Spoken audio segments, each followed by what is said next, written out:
Donc, nous allons passer au grand 2. Nous allons élaborer le rapport qu'il existe entre la foi et la raison.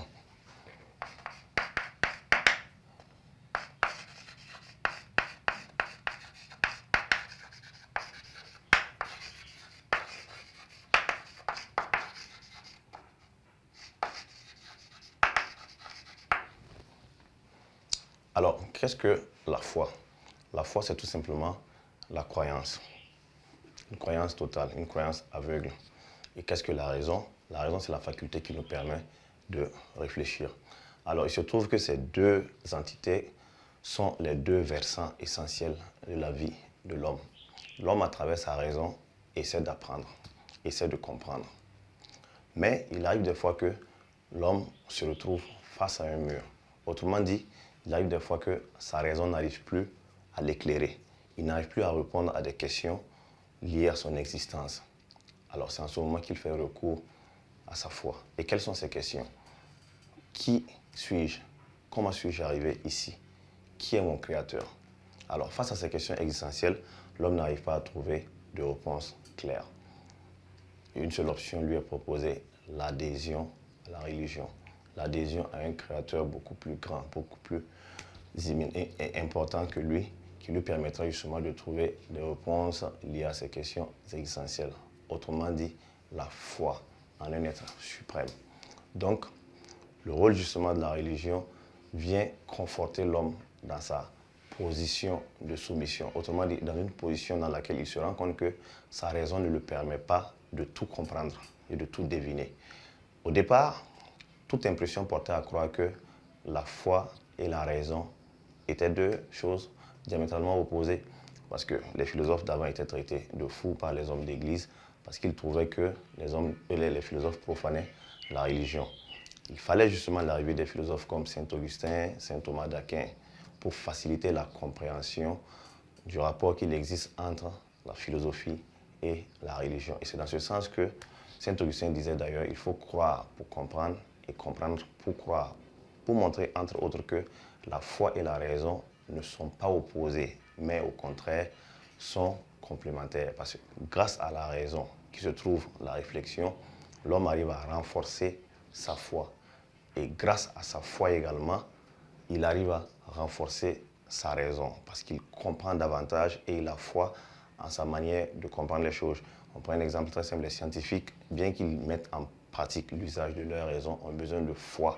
Pas forcément de foi chrétienne, mais ils ont besoin de croire en eux-mêmes pour pouvoir parvenir à trouver ce qu'ils sont en train de rechercher. Donc, grâce à ces explications, nous nous rendons compte que la foi et la raison entretiennent justement des rapports de complémentarité. Donc, rapport entre foi et raison ou religion et philosophie. La foi et la raison, la religion et la philosophie, c'est pareil. Face. Non.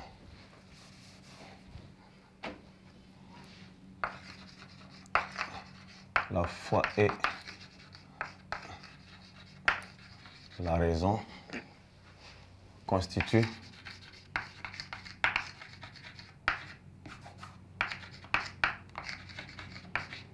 des versants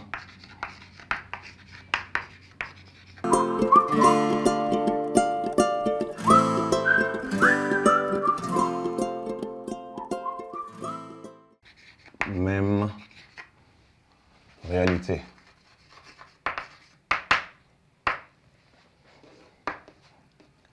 L'homme, grâce à sa raison réfléchie, tente de comprendre.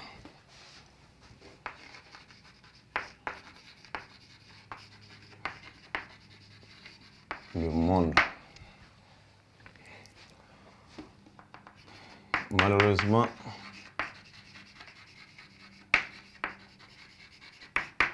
Ce dernier bute sur des questions d'ordre métaphysique.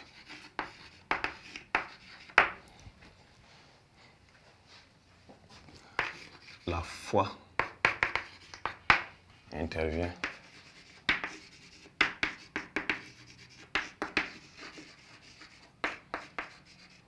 pour le soulager.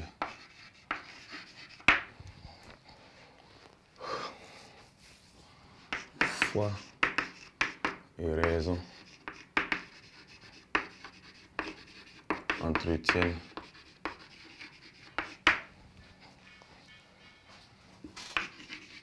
des rapports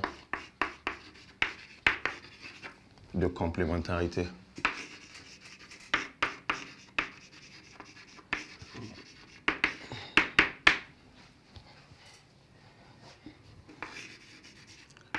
Car grâce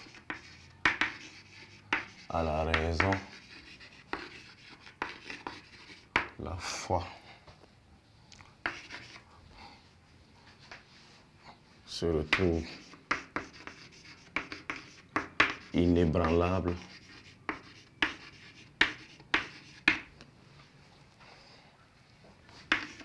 et grâce à la foi, la raison est pleine de conviction. Saint Augustin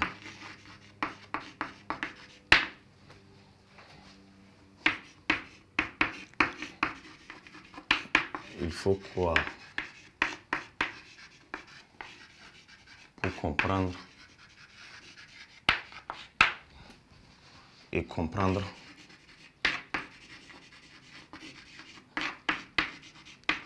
pour croire. Donc, pour croire. Maintenant, nous allons passer au grand 3.